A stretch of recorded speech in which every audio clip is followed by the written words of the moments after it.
Just so you guys all have a heads up, we are recording all of the evening with the experts because we are going to archive these and make these available for anybody to watch and reference back to.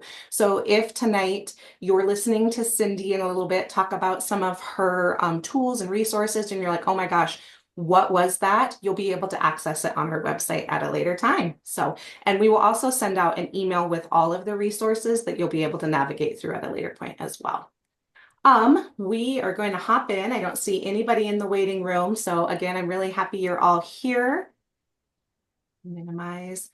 If you guys have anything to add, please feel free to hop off of mute, drop it in the chat. I'm going to be facilitating the discussion, so I'll try and make myself aware and cognizant if you've dropped it in the chat. And if not, hop off of mute and say, hey, please, I have something I need help with. So, all right. So tonight's expert, we have Cindy Bruni from West River Mental Health and then Carole Foster here from ECC. We're really excited to get to hear what they have to say about this topic. Here's how the flow is going to occur tonight. So you're going to get to meet the experts. They're going to tell you a little bit about themselves. We're going to identify the problem, challenging behaviors. We're going to let the experts discuss it a little bit. There were some pre-submitted questions and scenarios, so the experts will get a chance to kind of go over those and things that could be done. And then if any questions that you've had over the course of tonight's hour come up, we can ask those at the wrap-up question time. All right, so like I said, our first expert is Cindy Bruni. I do have her bio pulled up on the slide, but I wanted this evening to feel more conversational and more real. So I'm going to turn it over to her and let her introduce herself. Okay. Hi there. I'm Cindy. And when I was 15 and a half years old, I started working in a daycare.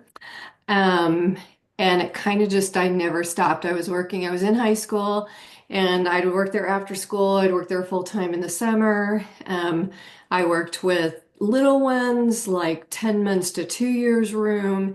And then in the summertime, I would move to do the school agers that were out of school. Um, and I continued. I ended up working for a company called Kinder Care Learning Centers, which is a national one. I don't think they have one here. They may have used to a long time ago. But anyway, so I was working in that all through high school, college, and graduate school. And what happened is when I went to college, I was looking at what do I want to major in? I was really interested in like child psychology, but at the same time, here I was working in preschools and in Missouri, where I was at the time, you could actually do kindergarten in the learning center in the daycare. And so I was getting to teach kindergarten, so I was thinking maybe early childhood education.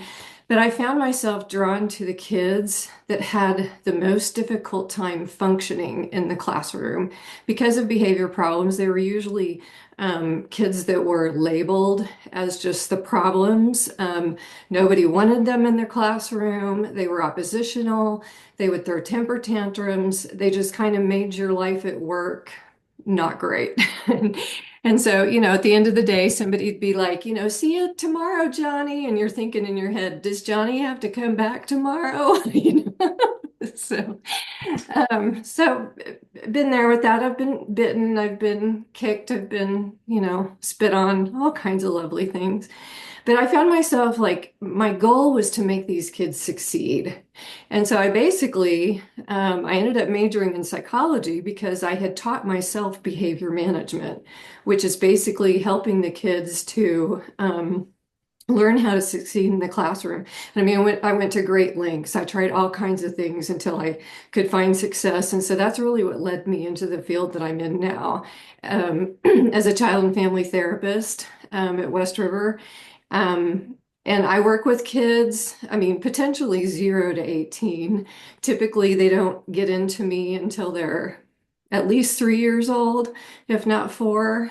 And then working with their parents and stuff too. So that's my history. I mean, I've been there in the classroom, I worked in home daycares. I've worked in all different types.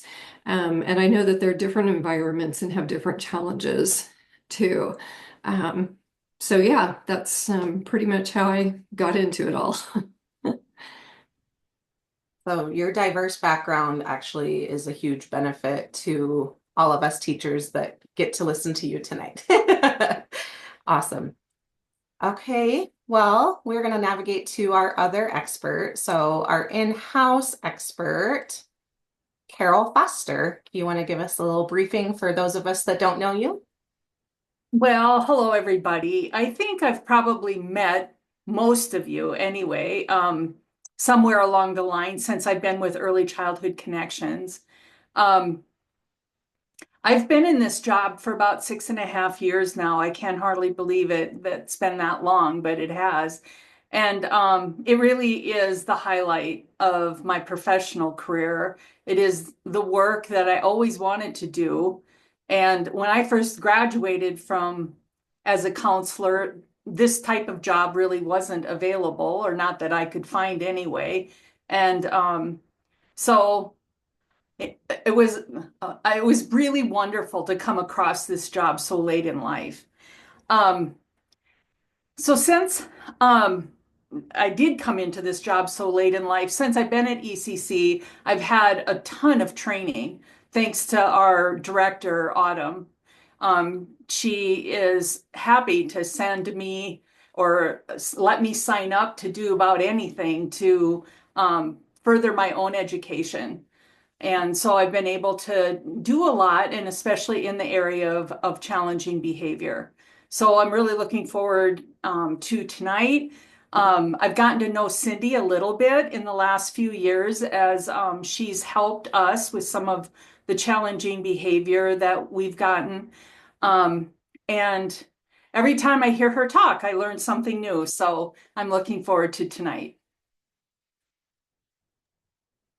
Me as well, Carol. I think if you could have been a fly on the wall, everyone, when we did our dry run, you probably would have been laughing at my face because it was just everything Carol and Cindy had to say. I was just soaking it in. So, all right, you guys are in for a treat tonight. So you're all here though because challenging behaviors are real, right? You guys are dealing with them. You're in the field every day, and sometimes they become so much that they interfere that you need to seek outside help. And that's usually where you would meet Carol or Cindy. So we're going to go over a lens of challenging behavior tonight through Cindy, what she's kind of identified and worked in. She did share that article with you all. I hope you had a chance to review that before you hopped on. But I'm going to just read this little definition quick. Behavior can be described as challenging when it exhibits a recurrent pattern or interferes with, or is at a risk of interfering with optimal learning or engagement in pro-social interactions with peers and adults. So challenging behavior could be at any age, right? Emotional dysregulation and challenging behaviors may adversely impact interpersonal competences and academic performance, leaving the child with enduring effects. So keep that phrase, enduring effects, meaning long lasting, right? Keep that at the back of your mind. We know challenging behaviors can be really hard to deal with in our field when we're all feeling very stretched thin as it is. And now you're pouring into another cup when you don't have much to pour with. So we're going to listen to Carol and Cindy tonight talk about how maybe some prevention can help before you get to that breaking or tipping point. Okay, so that article that Cindy had me send out was really looking at some challenging behaviors through the lens of anxiety. And anxiety, the great masquerader, that was in that article. And I thought, what a great little title, little headline. So the symptoms of anxiety that most of us think of are clinging to parents, right? At drop off or avoiding things or being shy, like that avoidant behavior, right? Like you don't want to go into it. But problem behavior can also be a symptom of anxiety. That's because some anxious children feel overwhelming need to get out of that situation that's making them uncomfortable. So that behavior can look like anger or defiance. And that wasn't something that I was really familiar with. So I'm really excited for you all to get to hear Cindy discuss this article and this lens a little bit deeper. So Cindy, I'm going to turn it over to you. Okay.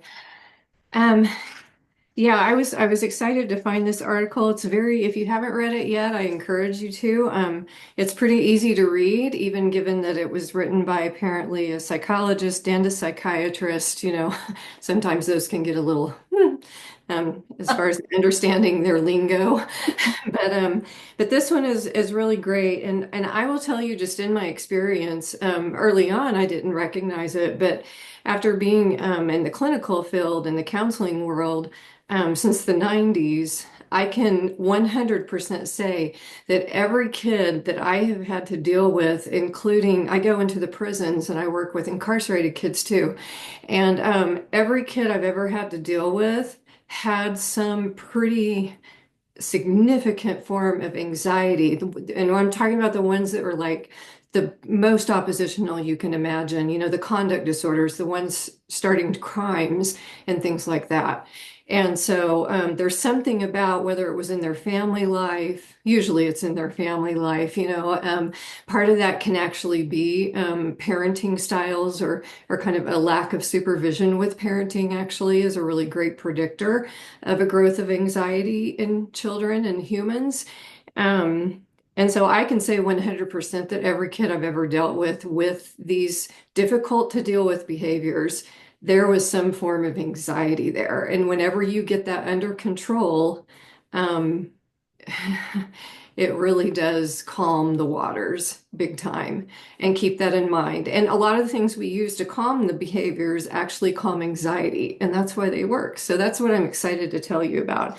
In the article, he talked about unrecognized anxiety that people do. They tend to just call them a problem child. They just don't mind. They're just angry all the time, and it's like they walk in with this disposition where they're ready to just tear something apart, or they're watching you to see when they can get away with something. Um, but they point out in the article in their uh, one of their examples was he can't tolerate any, even constructive criticism, talking about this boy James. And I want to kind of point out the word tolerate. Whenever you see a kid who is having anxiety, they have this, what we call, everybody has this window of tolerance. So things in life that we can, the stress that we can endure before we explode. They have very small windows of tolerance. And so it's a matter of when I've gone in to observe kids, I pay attention to the time. How long does it take them to explode? Because sometimes they're fine when they get there, but literally every time, 45 minutes into it, they've lost their minds. And it's because of that anxiety and their window of intolerance. So kind of paying attention to those things, like those patterns. He goes on to talk about, it's actually a physiological response. So whenever I'm stressed out, my cortisol, there's a lot of research now about the vagus nerve, but what our bodies do when we're stressed out, our cortisol goes high, which is the fight or flight thing. And a lot of these kids are, well, they're extreme, one or the other of those two things of fight or flight. Um, and then sometimes after these big explosions, then they kind of just hit bottom. And so there's a physiological thing that's going on whenever they're being oppositional. Um, and so it's not just an attitude type of a thing, even though it feels like it when we're dealing with them. They'll of course have problems in school. Um, and then the article goes into giving the kids the tools to handle anxiety, and that's some of the stuff I want to share with you this evening. Um, uh, One of the things that we do in our practice, one of the types of therapies we do actually is coping skills building. Like in the world of counseling, they send them to me when they get really, okay, we need some major professional help here. But they walk in my door and I'm doing parenting skills. And then I'm immediately just teaching coping skills. And those coping skills are things that you can totally do in the classroom, and it's actually fun. It's fun for the kids who don't need it. You can actually do it with the whole group. And for any kid that walks in the door with anxiety, just by having those coping skills, you'll just kind of be lowering it. Um, And so let's see, there was one other thing he said in here that I was wanting to, but it kind of goes into our next thing. He was talking about that when a teacher is able to build a relationship with a child to find out what's really going on, then that is when you're going to lower anxiety too. So that's kind of some of the stuff we'll talk about. That if you implement these things into your classroom, you will find yourself knowing the kids better, having a stronger relationship with them, and that in itself is going to lower their likelihood of defying you. So that's kind of basically in a nutshell for that. So.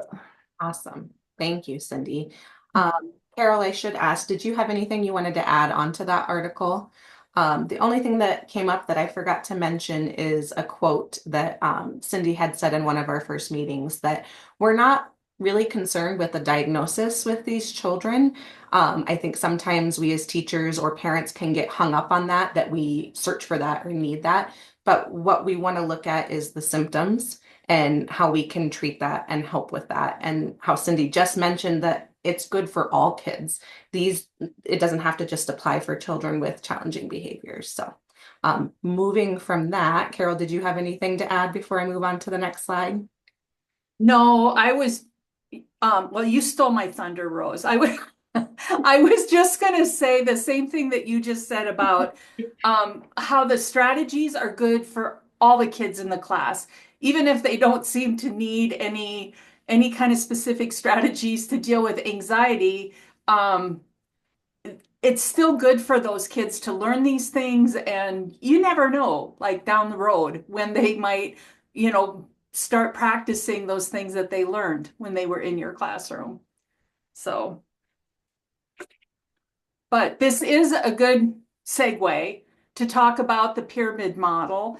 And for those of you that come to ECC for training, I am sure that you've heard about the pyramid model at least a couple of times. The pyramid model is a framework of practices or strategies that are designed to support and strengthen the emotional skills in young children. Okay, and these practices are specifically designed to help with classroom management.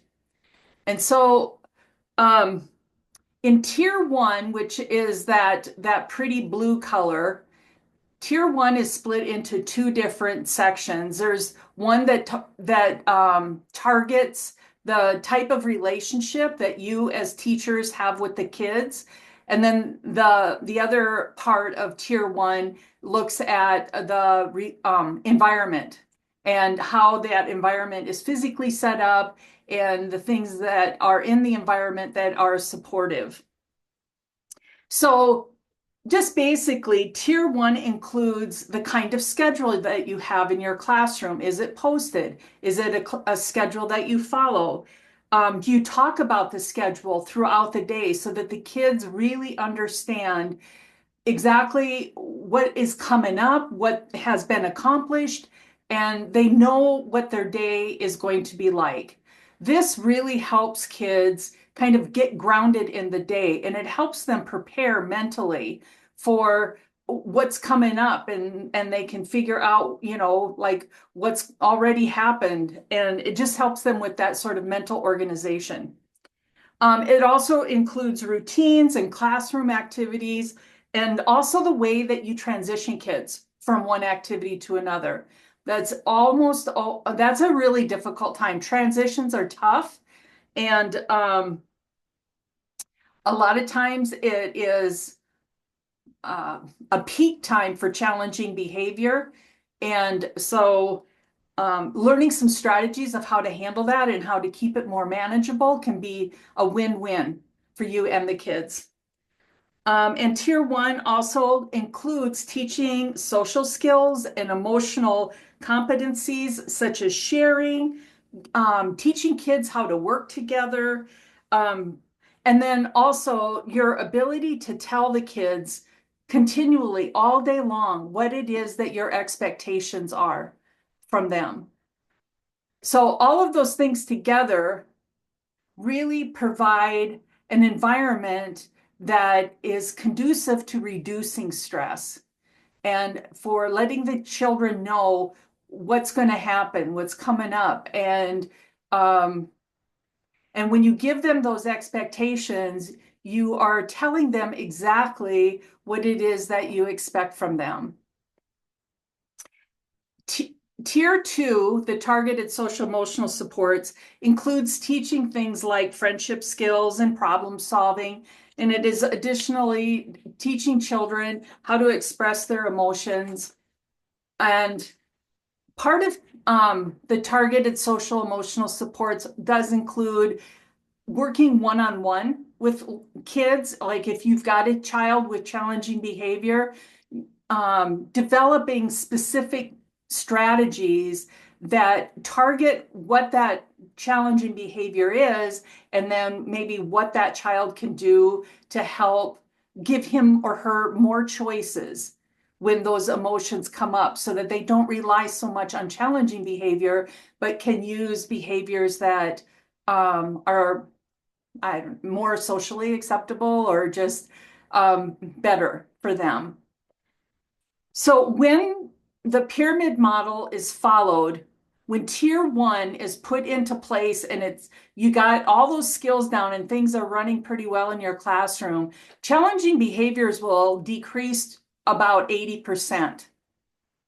And then if tier 1 and tier 2 are being practiced very consistently and just daily throughout the day, the challenging behavior will decrease another 15%. So you can decrease challenging behavior. About 95% of it will just dissolve when tiers 1 and 2 are put into place, and you're following that in the way that you manage your classroom. And so when Cindy and I and Rose were sort of practicing or talking about what we wanted to talk about, when we went over the pyramid model, Cindy said that how much all of that really tied into anxiety in children. You know, that when children are in a classroom where there's not a schedule, where teachers don't give warnings about transitions, and so kids might be coloring or playing or doing whatever, and then the teacher says, okay, everybody put those things away, we're going to go outside. The child might even love recess, but maybe they weren't done coloring yet, and if they'd had a 5 or 10 minute warning, that transition might have gone a lot smoother.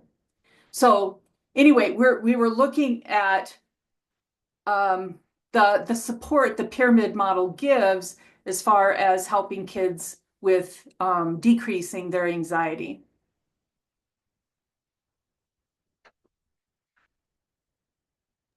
Come off of mute. So like Carol said, hopefully most of you are familiar with the pyramid model and how it aligns really closely with everything that Cindy's already spoke about and is going to speak about next. So hang on for a couple of really great tips and resources that Cindy uses.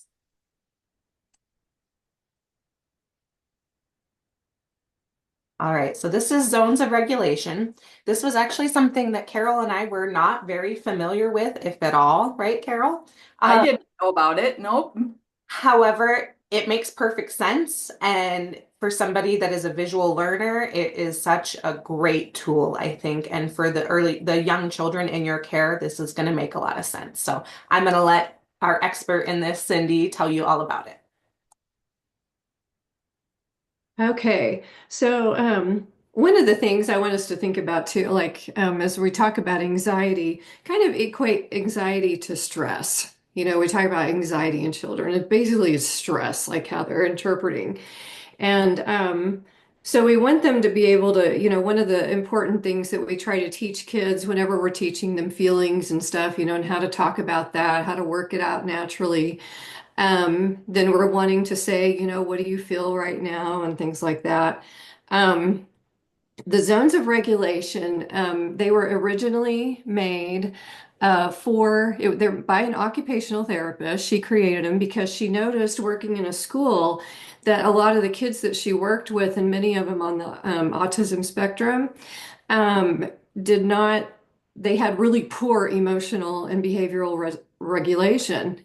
And so she was able to create this program. It is a way of teaching kids emotional competency, if you will, how to actually deal with their emotions in a way that is super simple. It is visual, it's colorful, it cues them, like it reminds them when they see the signs on the wall, kind of a thing. And it helps them to understand emotion based on intensity. So instead of saying, okay, yeah, the blue zone, that's probably all the sad feelings. That's just all. Well, yeah, you're right. So the blue zone is sad. I jokingly call it the Eeyore zone because that's his color. And, even when Eeyore, it's his birthday, it's my birthday. He's like so sad. So kids tend to remember that. But the blue zone, what it is, it goes from lowest intensity to highest. So the blue zone is your lowest intensity. So it includes exhausted and tired, not just sad and depressed. It includes sick, because when we're sick, we have no energy. It includes bored, any of those just low energy emotions. And then you move to the green zone and the intensity raises, but this is the happy, calm zone. So this is the relaxed zone. This is the zone that we all prefer to be in because it's peace, contentment, all that good stuff. But it is not the happy, oh my gosh, it's my birthday and I'm partying. It is the Zen, all is well in the world. I'm just happy with the way things are. But it is kind of our go-to zone. Like that's our zone that everybody feels good in. And so it's kind of as you're teaching the coping skills or teaching how, you're helping kids understand, let's get you to the green zone. What would move you to the green zone? And they understand that better than saying, okay, what are the three feelings that you have right now? Like, most adults can't do that, really. And so anyway, then you move up in intensity to the yellow zone. Yeah, now it's intensity, so it's not good or bad feelings. All the zones are all normal emotions. They're not good or bad. But the yellow raises the intensity. It's probably got the most emotions in it because it includes excited, so like a step above happy, because when we're excited and silly, we could also be headed for trouble, you know? Um, but it also includes all those precursors to anger, like frustrated, irritated, annoyed, scared and worried, anxious go into the yellow zone. And and that's kind of something, that's great for a teacher to recognize too, because it's easy to see a child that walks into your classroom every day and you're like, he comes into my classroom in the yellow zone every day.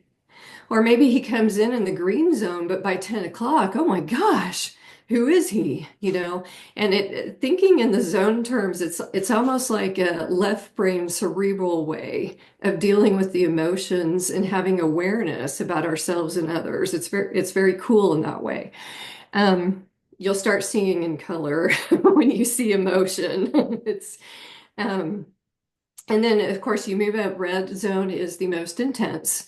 And that is, of course, mad and furious, but it's also like so excited that you become Mr. Wildman and you're jumping on the tables and you're, kicking down chairs or whatever. So it can be I'm so stoked and happy that I'm freaked out excited. Um, so yeah, you're looking at them in intensities, and it is amazing how even very young children, I've had 3-year-olds come in. Now I have some simpler charts that have some more, simpler emotion words on them. But even with my originals that have emotion words that teenagers and adults would use, how these kids just gravitate toward it, and they can sit there and sort through and put them all in the right zones. And they'll start talking about it too. at home. With my clients, I make zone signs. We make them as part of our sessions for them to take home, to have at home, to put on the wall, to kind of coach and cue that talk about, you might be in the yellow zone right now. What could we do to help you? Kind of thing. Um, so with the zones of regulation, it actually comes in a manual. When you order it, it's a manual of groups. It was meant to be taught in schools, and she's got instructions for young kids also, for even preschool age, that you can it's lesson plans basically that you just go through. And the first one is you're making the zone signs. It tells you exactly what to say as you're teaching the zones. For extremely young, like 2 and 3 year old children, you just, kind of put it at their level. You read what she says, and then you can make it even simpler if you want. And what I've done before I made my simpler charts is I just removed all of the, you know, 4 syllable emotion words that I knew that the little ones couldn't even say very well. Um, but she takes it through all the coping skills. And by coping skills, I mean realizing what you're feeling, realizing that, you know what, I'm not in the green zone, and I think I might need to do something about it. Like we use our zone to determine if we need to use a skill. And then having some specific calming skills, which she has in the book, different coping skills that you can teach, and even little kids can learn them. A lot of them, they combine, it's not just the deep breaths that everybody teaches, but they combine different senses, which neurologically helps the body calm down faster. So, like, they'll combine the deep breaths with the sense of touch and things like that. And then there's suggestions of coping skills of different things that they could do depending on what zone they're in to get them to calm, back. So they want to calm down, and then, okay, how can I get you back to the green zone? Um, it One of the things that we talked about when we were meeting is the fact that whenever a kid or a human has that cortisol rush, and then your adrenal glands can only put out so much. And once that tantrum is over with, a lot of them get wiped out. We do that too. We go kind of on a cortisol rush for one reason or another, do too much, something, and then you end up wiped out. And realizing that they can't just jump back into an activity necessarily. And so I like the coping skill stuff in the Zones book because it's got a lot of just practical ways that you could do in a classroom to help a kid to kind of get back regulation and kind of build that spark up again so that they can go back into the classroom. So yeah, it's zones of regulation. I highly recommend it. I even have, dads of kids that are like so into talking about feelings now when it's the zones, and it's very refreshing. I love that the visual too kind of ties into contemporary Inside Out and how children are familiar with, so they can probably, even those littles, like you were saying, can make that association, Cindy. So that's great. I am going to share the link to the Zones of Regulation website in our email of resources, and that way you're able to go peruse all the resources and see if anything is of interest of you to purchase. We did have in the chat that somebody was interested in these posters. There's free ones available if you do like a Google search, but I think even like with just some clip art, it looks like you could assemble something pretty simple. So that could also be something that maybe we can look at here at ECC as we learn more about zones of regulation, because this is definitely something that sparked interest in Carole and I. So Yeah, Can I and ask a question? Mhm. Um, with my theme being dinosaur, would dinosaurs be too distracting to what they need to visualize with that or not? um, Do you mean, so you have like a dinosaur themed classroom? Yes, yes. So we're the little prehistoric one. So like everything in my room has it's yeah, it's dinosaur. Okay. Well, one way to look at it would be that you've got this really cool prehistoric thing, but within that, even having some zone signs on the wall that, I mean, you could make it look like the dinosaurs hung it, you know, Okay, see, or yeah, something that's like kind of that. like I was like visualizing so many things that I was like, oh, I'm changing that in that center. And I was like, wait, is that going to be too distracting? I'd like a little insight from an expert would be like, how far do I go with my theme, I should say, before it becomes too much of a theme that's overbearing of a theme. So I wasn't sure if like regulation signs of how you should feel if I incorporate dinosaurs too much, if it's overtaking for. Yeah. I don't know. I mean, it kind of did without seeing exactly what you have up. It's hard to tell, but I think if you even found your own little, one of the things that I'll talk about a little bit is as far as dealing with the behavior, it wouldn't be bad that, a lot of people have a calm corner or something like that, or to have kind of a relaxed area of your room that you had just the zone signs and it was kind of just the feeling space kind of thing that didn't have to be dinosaurs. Or maybe a dinosaur's looking over into it or something, but making it where the zones are kind of a magnet for them because you want them to be thinking about it, if that makes sense. Perfect. That was very nicely answered, Cindy, and I agree. So, okay, we're gonna hop on to Cindy's next resource, unless anyone else has any questions about that. This one is a behavioral chart, and some of you might have something similar you currently use. However, when Cindy discussed this with Carol and I was learning some insight on how this can be used to benefit you and not take up more time from you. It'll actually save you time in the long run. So I'm going to let her explain it. Okay, so this chart is actually one that I do with clients for the home. Um, and I probably should have gotten creative and made a classroom one, even though I don't have a classroom right now.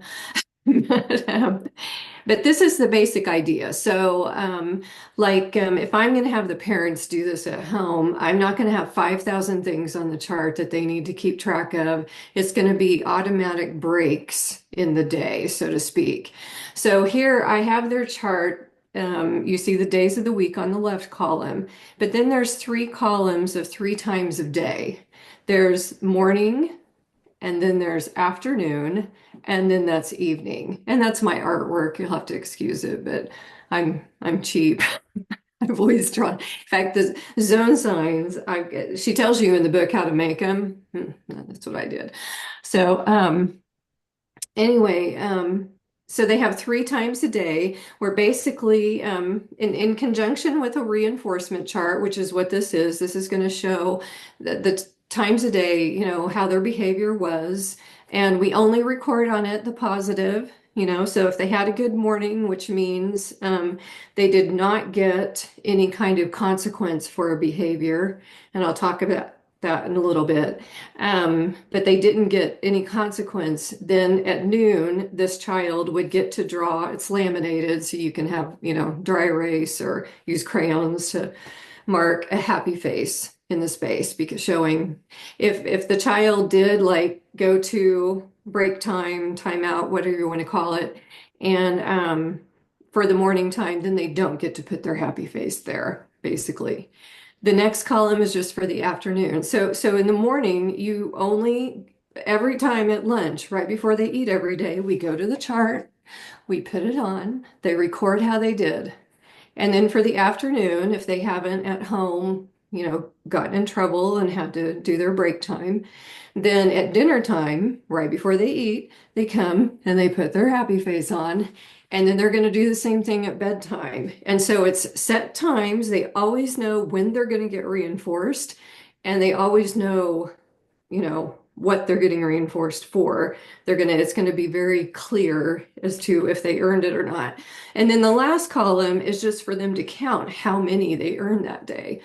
And so I like this method, keeping it simple, having natural breaks when you go to the chart and you record the progress, and only putting on the positive part, especially when you're in a classroom. And and then they can add up the happy faces. They don't have to, like, if they had a really bad morning, it hasn't screwed up their whole day. They get to restart in the afternoon. And then if they once again have meltdowns in the afternoon, okay, you get to restart in the evening. And so you have all of these chances. It's like kind of based on time. So how I did this in the classroom was we of course had specific activities. You want to have a schedule where you're doing the same thing at the same time every day. When it comes to the time on the clock, that's not as important as the order of things. So sometimes your circle time might be a little less, but that's okay as long as you always follow it with the next activity that's always expected. Expected is a really huge deal. Um, and so what you would do is during those transition times between activities, it would be an automatic, okay, now it's time to pick up. We're going to have snack. The kids would automatically go to their chart, or the chart on the wall or whatever, and you're standing there, or one of the teachers is standing there, and they will line up and they will get their happy faces or whatever, and then they'll go sit at the table for snack or whatever it is. And having that in between, making that your transition is like, it really is golden. It brings peace to the heart. Because and the kids, the thing about putting only the good behavior on it too is that reinforces them every time they see, then it's gonna, and having that visual on the wall, they're going to be more likely to try. And of course, the more difficult ones, it's going to take them a little bit to care. Because if they're so stressed out and anxious that they're just beside themselves, you just keep doing the structure. And then once they have their first success, it will just start multiplying. As long as you stay structured and consistent, it'll be so heartwarming. A kid that used to dread seeing will be your favorite. It can really happen. So as far as like what you guys do, I know there's different methods. I've actually been in preschool classrooms recently where there were no consequences for unwanted behavior. But if you're going to be tracking the progress, you also have to have a boundary for consequences of wanted and unwanted behavior. And so a program that I highly recommend is called 123 Magic.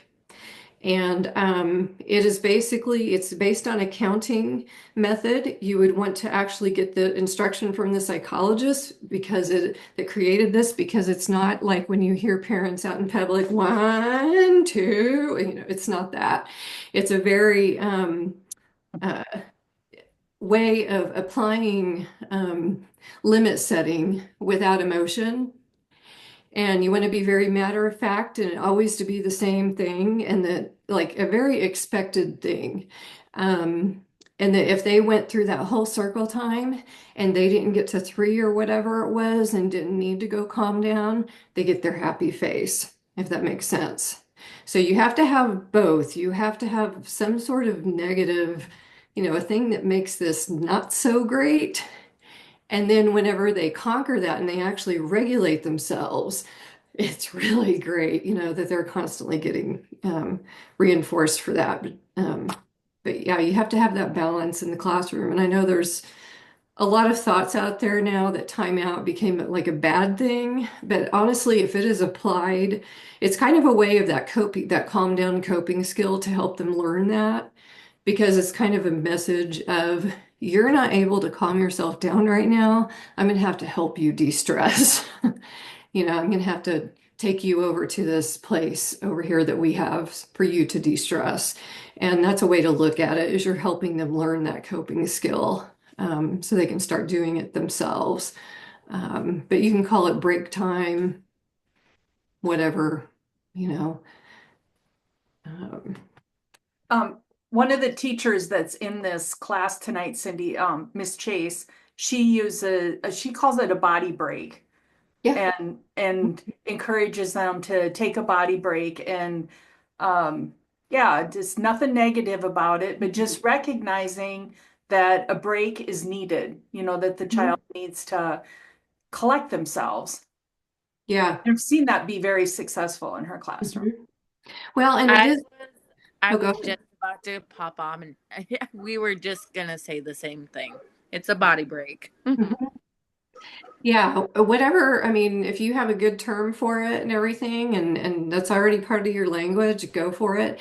Because that's really what it is you want them, these children that come in that have the more difficult time with functioning, they're they are human beings that are probably going to need these skills like longer than they're in preschool, kind of a thing. And for them to right out the gate, just starting to learn that it's okay to identify your emotion. It's okay that if you need a break, you can just go take one. It's like it's okay to do these things, and making it yeah, I mean, I wouldn't even be opposed to, if when Johnny started into something and I was giving him his warning that, hey, this continues.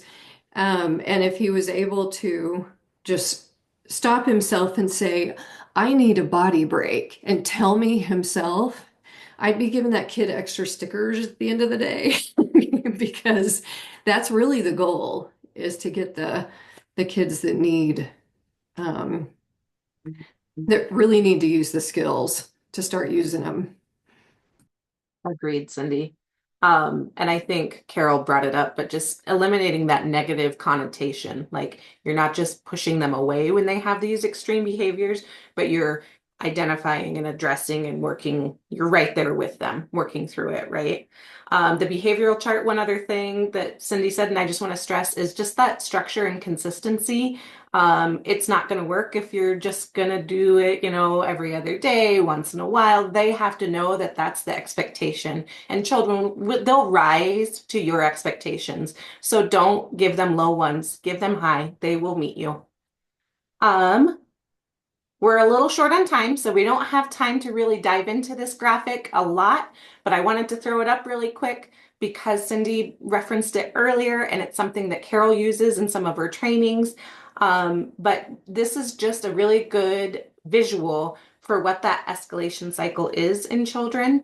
And then Cindy talked about children need time to come down and recover. So you cannot have the expectation that they are going to be right back into that green zone after the peak, right? They are going to need to come out of it. They don't have the cortisol level, like as Cindy said. They're not ready for that. So do you want to add anything to that, Carol, before I move on?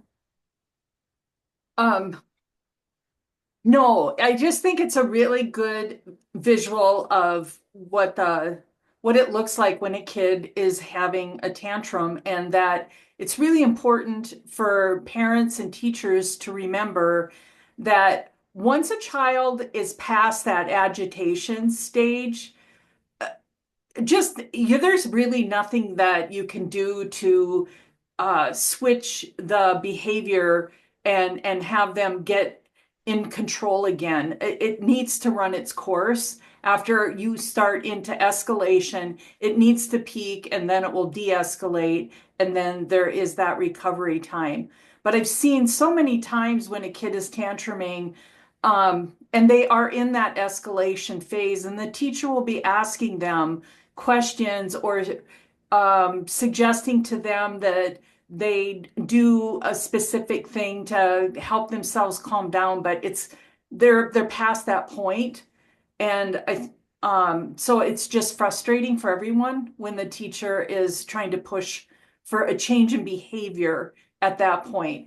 The best you can do once you've hit the escalation and the peak and the de-escalation, just let it go, let the child get into that recovery state, and then later on have a conversation about what happened and how we could all do better next time. Cindy, do you have anything you want to add on this? No, I think you said that quite well. Yeah. That that's where the zones are really handy too, because if you choose to teach those to the kids, you'll start thinking that way. And like I said, you'll notice when a child is in, say, the yellow zone, which is kind of the warning zone, things could go either way, and that I'm gonna maybe do some prevention here because I notice this activity or during this certain activity, or when this other kid comes into the room, that puts this one into this zone, and kind of making yourself be aware of just different emotional intensities so that you can prevent it from flying to the top. Yeah. Awesome. Okay. So that was it for our experts and their resources. These are some questions that were submitted. I am going to actually skip down to the last three because if we're perfectly honest, the top ones were ones that I wrote so that we would have something in case we didn't get any feedback. So we're gonna look at the bottom three so that we can get the people that actually submitted their questions answered. So I run an in-home and I'm worried that I'm not able to address some challenging behaviors because I have bigger fires to handle, such as putting a baby to sleep. How do you recommend I handle those teachable moments with children when I don't have that actual moment right then to give them? So Carol or Cindy, do you have any thoughts or feedback?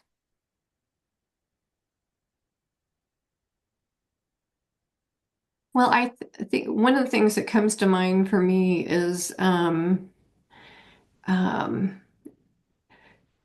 the whole being able to know the child well enough, and kind of being able to read them and read their zone so that you see, um, is this something like, do I need to like be here front and center right now? Or do I think in 30 minutes when I'm going to have to put this baby down, what's going on right now? Maybe even figuring out, what kind of things like really push that child toward the green zone and planning those things for when you're going to have to put the baby to sleep, like really scheduling things around, that older child that might lose that child's strengths, if that makes any sense, if that's possible at all, to kind of finagle and plan ahead, with your activities. I'm just going to piggyback on that, Cindy, and add that um, when you don't have the right moment, right in the moment, and plan it, that your best teaching time with kids is when everything is calm, when you're calm and the child is calm. And so I always recommend, or I try to recommend, that if there was a moment and you could not take advantage of it when it presented itself, it doesn't mean it's lost. It's just maybe just when you need to loop back at a time when things are calm and say, hey, do you remember when this happened earlier today? Can we talk about that? And bring that have that conversation with the child at a time when it does work for you and what's going on with the rest of the kids in the child care center, if that makes sense. Oh, I love it. I love the reminder that it doesn't mean that it's just done. Just make sure you're making a note to circle back to it. So, next one, 3-year-old only child. Any suggestions of alternative play or routines for meals, potty training breaks, outside time suggestions, leads to a tantrum, meltdown, ear-piercing screaming. Tried removing child from group to allow other children to enjoy circle time, outside play, or other suggestive activities, but the 3-year-old continues to scream.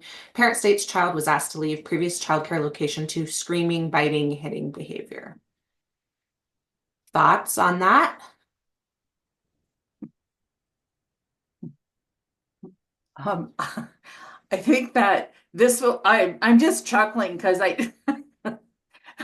because I think that in my opinion, this is something that is going to need some planning um, and some consistent responding to the child over a course of time. I think that the strategies that Cindy talked about tonight would be appropriate for this, teaching the child about emotions and teaching the child about zones. And I if the child is doing pretty well with language development, he's, on par, then uh, he probably would be able to understand the zones, especially if there was clip art on the wall and that kind of thing. But in and helping the child learn some strategies of how to calm down and um, and when we can identify what it is that we're feeling, it decreases the intensity of it by a lot, by up to 40%. So teaching the child about emotions and labeling emotions is probably a good place to start. And then calming down, and then with that chart, giving that child some feedback 3 times a day of when they got through a chunk of time, and well, without screaming or without that meltdown. What do you say, Cindy? You're muted. Cindy, you're muted. Oh, there we go. When I look at this, I am.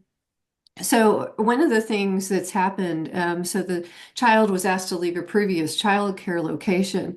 So this child has developed patterns and habits of how he or she reacts to stress.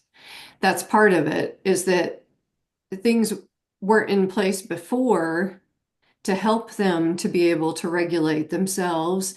And so then they go to a new child care facility and people aren't expecting that. And it's back in that reaction thing. The staff is reacting, the child is reacting, everybody's reacting instead of pre-planning and trying to kind of take the bull by the horn, so to speak, making some special structure for them. And yeah, it's kind of, I would be, this is kind of one of those cases that would end up with me. And I would be watching in the classroom, when does the child melt down? Was it always at the same time? Is there, try to get an idea of their reaction pattern, because most likely it is something that is like kind of like somebody developing a bad habit in response to stress, and then going from there to decide, okay, how can I prevent that? I know that he always freaks out at this time. So what can I do to start making that transition a little bit better, or even just to change things so that he's not perceiving it the same way?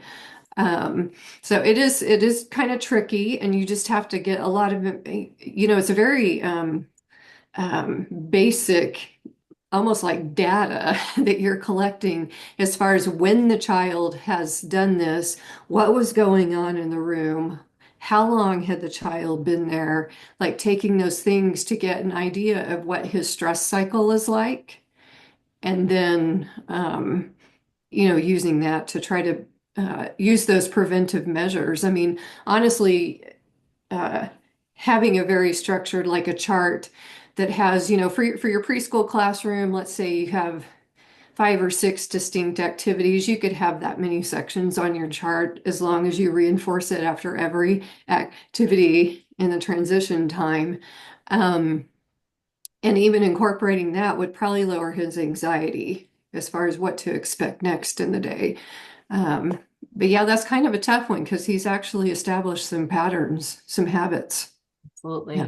So you have to put in a little more work at that point. Yeah. Yes.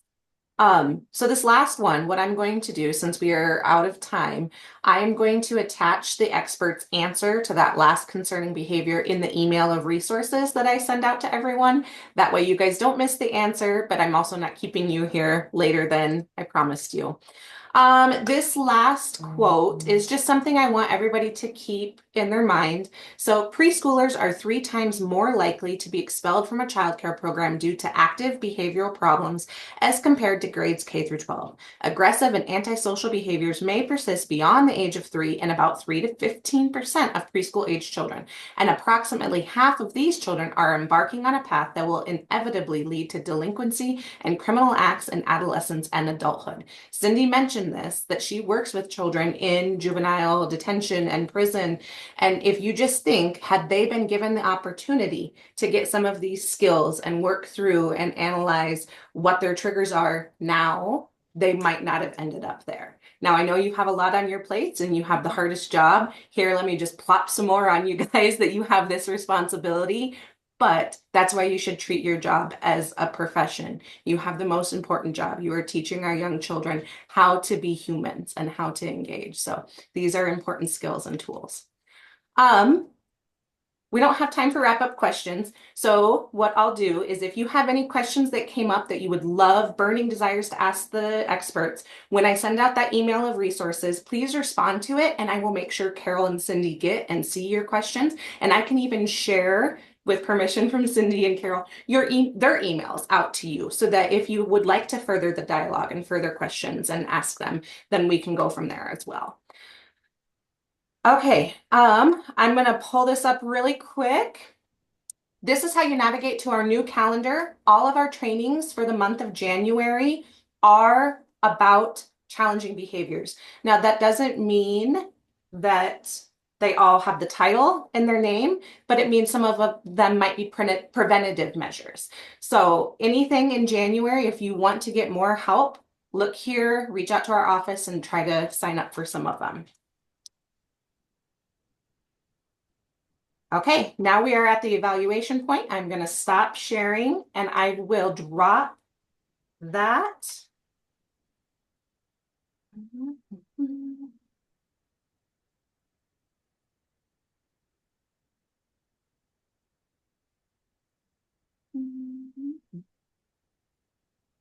Okay, it's going to be a QR code. Oh, the internet's frozen. Okay, copy. It's going to be in the chat. So there's the QR code for you to scan. If you do not have a QR scanner on your phone, let me share the link. And you can also access our evaluation this way. And then this will be the final piece for you guys to get your training certificate. And I want to thank everyone for joining us tonight, and most important of all, our 2 experts and everything they had to share. So be on the lookout tomorrow for that email with all the resources that Cindy and Carol spoke about. We'll answer that final scenario and then give you guys some additional feedback and give you guys a chance to have that thread with the experts. So, all right. As soon as you have the eval done, you guys are free to go. I appreciate you all so much and stay safe and warm tonight. Thank you, Cindy, for doing Sure. this. It was awesome. Sure. Thank you for having me. I hope people learned something. I'm sure. And also, Rose, thank you. You did a lot to make this happen, and we appreciate it. I'm excited to see how these go. Hopefully the maiden voyage didn't have too many rough waves, but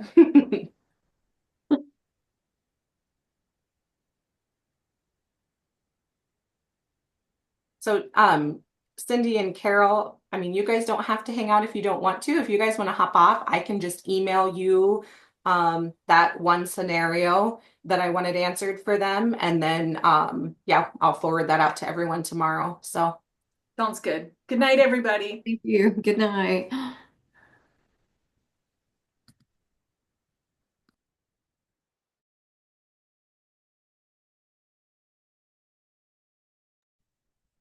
Rose, if we finished it, can we log off then? yes.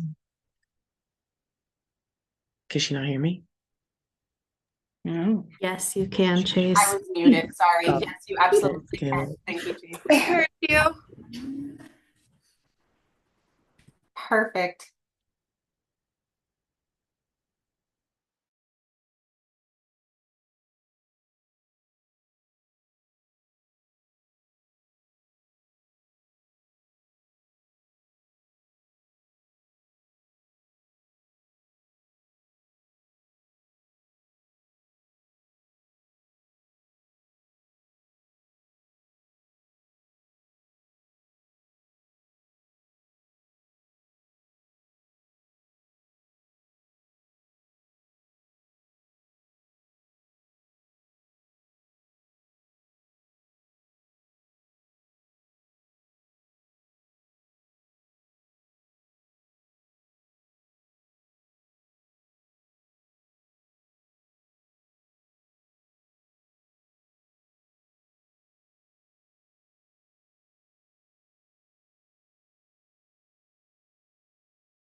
That is a shameless plug. I should mention Kayla. Kayla is our March expert. So if you guys have taken any trainings with Kayla Herbner and know she is very passionate about social emotional learning, she will be speaking with Dr. Ann Meeker Watson, who was our fall conference guest speaker.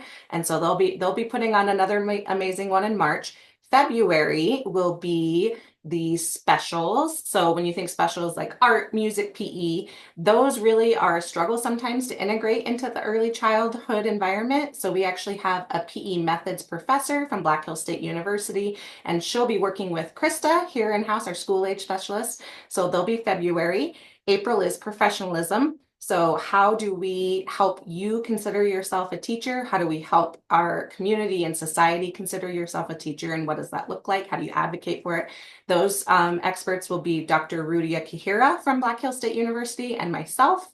May is developmentally appropriate practice, which is another big passionate topic here at ECC. That will be the elementary methods professor, Dr. Sydney Haugland and Jesse Beadle here at ECC. And then May will be program management with the lens of looking at staff shortages and how that trickle-down effect not only affects administration and ownership, but all you teachers that have to deal with call-outs and working with combining ratios or staying late and covering, and how do you pour from that empty cup. And those experts are Ashley Young here in-house, and then DSS licensor Andrea Neff. So I'm excited to continue this project, and I hope I see all of your faces at the next one. The class name, yes, so it's Evening with the Experts, Challenging Behaviors. And Anna, yes, CDA class is offered in person if you're available to come tomorrow evening. Hopefully the weather's a little nicer than it was today.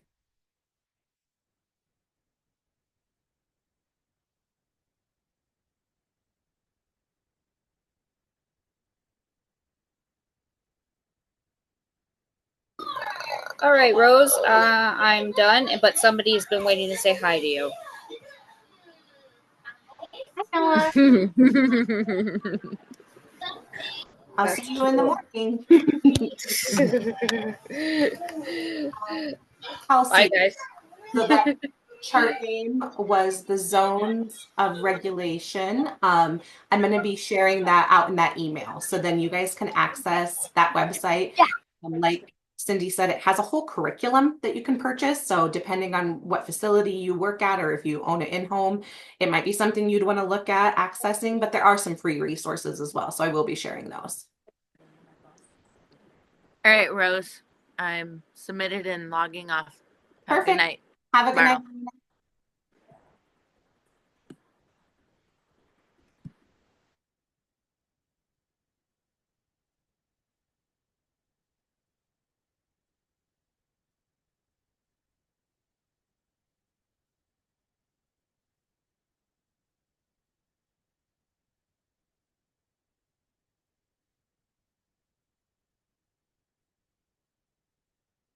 You too, Kelsey. Thank you.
and it helps me learn a lot.